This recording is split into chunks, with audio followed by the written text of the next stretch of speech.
ஸ்ரீ குருப்யோ நமஹ. தெய்வத்தின் குரல் நான்காம் பகுதி 29வது தலைப்பு. பெண்ணால் விளைந்த பகைமை. பாமா பரிணயமாகி கொஞ்ச நாளுக்கு அப்புறம் கிருஷ்ண பரமாத்மாவின் அத்தையான குந்தியும் பஞ்சபாண்டவர்களும் அரக்கு மாளிகையில் எரிந்து போய்விட்டதாக சமாச்சாரம் வந்தது. அவர்கள் எரிந்து போகாமல் மறைவாக வசித்து வருகிறார்கள் என்பது பகவானுக்கு தெரிந்தாலும் தெரியாதது போல அந்த குடும்பத்து மூத்தவரான திருதராஷ்டிரனை துக்கம் விசாரித்து விட்டு வருவதற்காக ஹஸ்தினாபுரத்துக்கு போனார். அவதார புருஷர் இப்படியெல்லாம் மனுஷ ரீதியில் பண்ணி காட்டினார். அப்படி அவர் துக்கம் கேட்கப் போனதினாலேயே துவாரகையில் அவருடைய புதிய பத்னி பாமாவுக்கு பெரிய துக்கம் சம்பவித்தது. சததன்வா என்று யாதவர்களில் ஒரு முரட்டு பேர்வழி, கிருதவர்மா, அக்ரூரர் என்றும் அவர்களில் 2 முக்கிய புருஷர்கள் உண்டு. இந்த இருவர் கிருஷ்ணருக்கு ரொம்பவும் பட்சமாக இருக்கப்பட்டவர்கள்.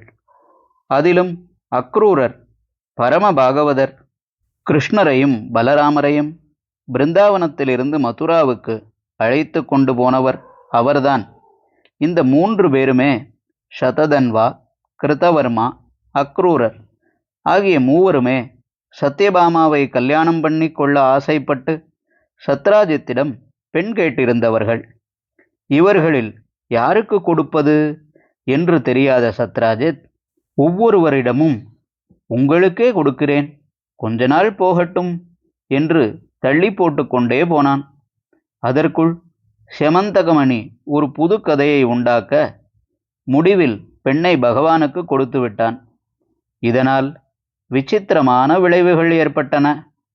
இங்கே மனுஷ்ய மனசின் கிருத்திரிமங்களை புராணம் நன்றாக படம் பிடித்து காட்டுகிறது. என்ன அச்சு பார்க்கலாம். பெண்ணை கொடுக்காமல் என்னவோ சால்ஜாப்பு சொல்லிக்கொண்டே போகிறானே என்று அந்த 3 பேருக்கும் சத்ராஜித்தின் மேல் வெறுப்பு தட்ட ஆரம்பித்தது.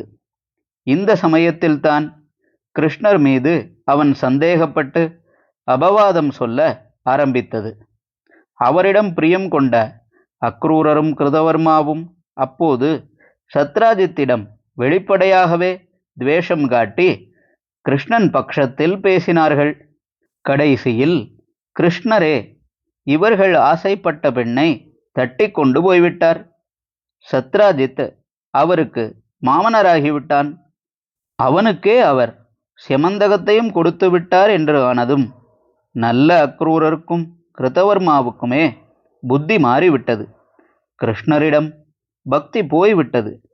பெண்ணாசை, துவேஷம் இதெல்லாவற்றுக்கும் மூலமாக தான் நினைத்த மாதிரி நடக்காமல் போவதா என்ற அகங்காரம் முதலானதுகள் வந்துவிட்டால் எத்தனை பக்தியையும் அடித்து கொண்டு போய்விடும் என்று நமக்கு எச்சரிக்கிறது இந்த கதை.